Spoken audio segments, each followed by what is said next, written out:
আমরা আছি সিটি প্লাজার সামনে, লগে আছে শান্ত এবং শাহেদ ভাই। আসসালামু আলাইকুম, কি অবস্থান নবাকে? আশা করি ব্যাকেই আছেন বালা। আমরা তিনুগা মিলে গেছি Hungary box, sorry hungry box সম্ভবত। যাই হোক, ভিতরে পরিবেশটা আসলে অনেক বেশি সুন্দর, দেখি মোটামুটি ভালোই লাগছে। আমরা গেছিলাম কিছু খাইবার লাই, যাই আইনি যে একলা বইছি এক সাইডে আর অন্য সাইডে বইছে শান্ত আর শাহেদ ভাই।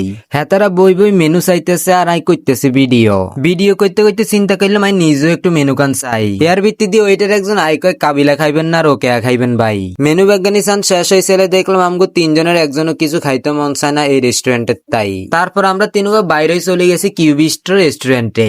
এই জায়গার যে অর্ডার দিলাম বার্গার এবং ফ্রেঞ্চ ফ্রাই। আর কথার মধ্যে অনেক কিছুই ভুল হইতে পারে, কিন্তু শান্তর খানার মধ্যে কোনো ভুল নাই। এই কিনার দিয়ে শাহেদ ভাই সব খাইটাই রেডি হয়ে রয়েছে, কারণ হেতন ইঞ্জিন অনেক বেশি বালা। আল্লাহ রহমতে শাহেদ ভাইয়ের খানা ব্যাকের আগে হয়ে যায় আর ওই ব্যাকের লাস্টে। শাহেদ ভাইয়েরও খানা শেষ, শান্তরও খানা শেষ, আটটাও শেষ হয়েছে। এই সময় চলে আসছে ফ্রেঞ্চ ফ্রাই খানা শেষ করতে করতে কাস্টমার চলে আসে কত গুণের। আমরা বেগুন মিলিক চলে আসি বাইরে। কিউ স্টোর বাইরে না হরে শান্ত কই চলেন 1 মিনিটসে যাই দধি খাই। 1 মিনিটে গেলাম আর দধি তিনকে অর্ডার দিলাম, লগে দিলাম পরোটা। আইয়া শাহেদ ভাই খানা শেষ করে বাড়ায় খাড়া রয়েছে, কিন্তু শান্তর খানা শেষ হয় নাই। আজকের ভিডিও ইয়ানে শেষ করে দিলাম। ব্যাকে ভালো থাকেন, রান্নাগুলো দেখা হইব অন্য কোনো ভিডিওতে। আল্লাহ হাফেজ।